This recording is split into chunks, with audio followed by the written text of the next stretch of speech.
Archaeological sources, इसमें है monuments, weapons, clothes, ornaments, utensil etcetera are include in the archaeological sources. ये सभी क्या होते हैं? आर्कियोलॉजिकल सोर्सेज होते हैं जो हमें आपको अर्थ से प्राप्त होते हैं, जैसे कि कुछ पुराने मोनूमेंट्स हों, ऑर्नामेंट्स हों, यूटेंसिल्स हो, बर्तन हो, ये सभी चीज़ें क्या है आर्कियोलॉजिकल सोर्सेज में काउंट किए जाते हैं। पहला है फर्स्ट इसमें हिस्टोरिकल बिल्डिंग और considered such as forts, temples और पैलेसेस। जो पुराने फोर्ट्स हैं, पैलेस, फोर्ट्स मीन्स होते हैं किले, महल और मंदिर, ये सभी क्या है मोनूमेंट्स के रूप में जाने जाते हैं कि एक बहुत बड़े मोनूमेंट्स हैं और इन पर हमें बहुत सी इन्फॉर्मेशन मिलती है। जैसे कि cultural and social life of that period, हमें उस समय के जो कल्चरल लाइफ थी, सांस्कृतिक लाइफ और सामाजिक लाइफ क्या थी, उनके बारे में हमें जानकारी मिलती है। कुछ इंपॉर्टेंट मोनूमेंट्स हैं मुगल टाइम के, वो कौन कौन से हैं? Qutub Minar, Taj Mahal, Golden Temple, Red Fort. तो ये सभी जब हम मोनूमेंट्स देखते हैं तो हमें पता चलता है किस किंग ने इसको बनवाया था, किस टाइम में बनवाया था, और उनके उस टाइम में वहाँ पर सोशल लाइफ या आपका कल्चरल लाइफ कैसा था। तो उन सभी की इन्फॉर्मेशन हमें हिस्टोरिकल बिल्डिंग से मिलती है। तो ये आर्कियोलॉजिकल सोर्सेज में आते हैं। नेक्स्ट है पेंटिंग्स।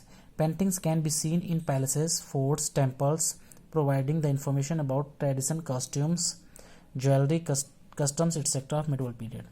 पेंटिंग से हमें जो मिडिवल पीरियड है उस टाइम के जो पैलेसेस हैं, महल, फोर्ट है, ठीक है, टेम्पल्स, मंदिर हैं, इन सभी देखने पर तो इनकी दीवार होती थी, जो इनके पिलर होते थे, वहाँ पर पेंटिंग दिखाई पड़ती थी। तो उन पेंटिंग को देखने से हमें ये पता चलता है कि उस समय कैसे लोग ज्वेलरी पहनते थे, क्या कस्टम था, उनका रीति रिवाज कैसा था, कॉस्ट्यूम ड्रेस कैसी होती थी, कैसा उनका ट्रेडिशन होता था, यानी किस तरह की परंपराओं पर वो रहते थे। तो ये सभी चीज़ें हमें पेंटिंग्स को देखने पर मालूम होती है। नेक्स्ट है इंस्क्रिप्शंस। इंस्क्रिप्शंस होता है, inscriptions are mostly engraved on stones, rocks और टेम्पल वॉल्स। इंस्क्रिप्शन ज़्यादातर कहाँ पर होते थे? जैसे कि जो इनग्रेव्ड स्टोन्स पर या रॉक्स पर, पत्थरों पर या चट्टानों पर क्या होते थे? लिखे होते थे, ठीक है। मंदिर की जो दीवार होती थी उन पर लिखे होते थे। इंस्क्रिप्शन क्या होता है? जैसे कि आप रोड साइड में आप देखिए कि स्टोन लगा होता है, उस पर लिखा होता है कि चीफ मिनिस्टर द्वारा ये कंस्ट्रक्टेड रोड है। तो उसी तरह से जो ओल्डन टाइम में, मिडिवल टाइम में जो मंदिर की दीवार होती थी, महल होते थे, उन पर बहुत जगह पर ये इंस्क्रिप्शन लिखे होते थे और उससे हमें इन्फॉर्मेशन मिलती थी the social, economic and political condition of India during that period.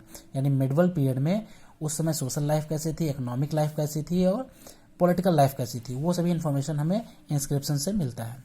Sculptures बोलते हैं, sculptures are generally made of stones and metals. Sculpture ज़्यादातर स्टोन के या मेटल्स के बने होते थे।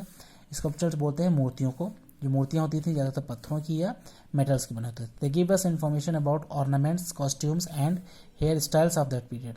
इनसे हमें क्या पता चलता है कि उस समय जो राजा होते थे वो कैसी ड्रेस पहनते थे, कौन कौन से ऑर्नामेंट्स, ज्वेलरी जो पहनते थे, एंड हेयर स्टाइल, और उनकी हेयर स्टाइल कैसी होती थी। तो उनको जो हम मूर्तियों को देखते हैं तो उनमें सब चीज़ें जो बनी होती हैं कि पहले के जो मुगल काल के जो राजा थे, दिल्ली सल्तनत जो किंग थे, तो वो कैसे ड्रेस पहनते थे, कैसा इनका कॉस्ट्यूम था, कैसे ऑर्नामेंट्स थे, हेयर स्टाइल कैसी थी, तो वो सभी चीज़ें हमें स्कल्पचर्स को देखने से पता चलता है। Weapons of that tells about the style of warfare in those days.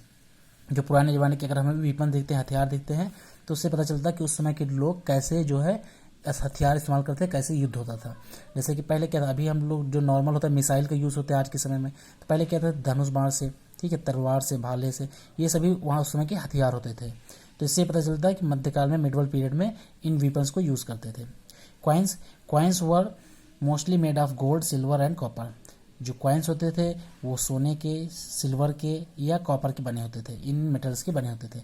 They give us the information about the political, economic and cultural life of medieval period.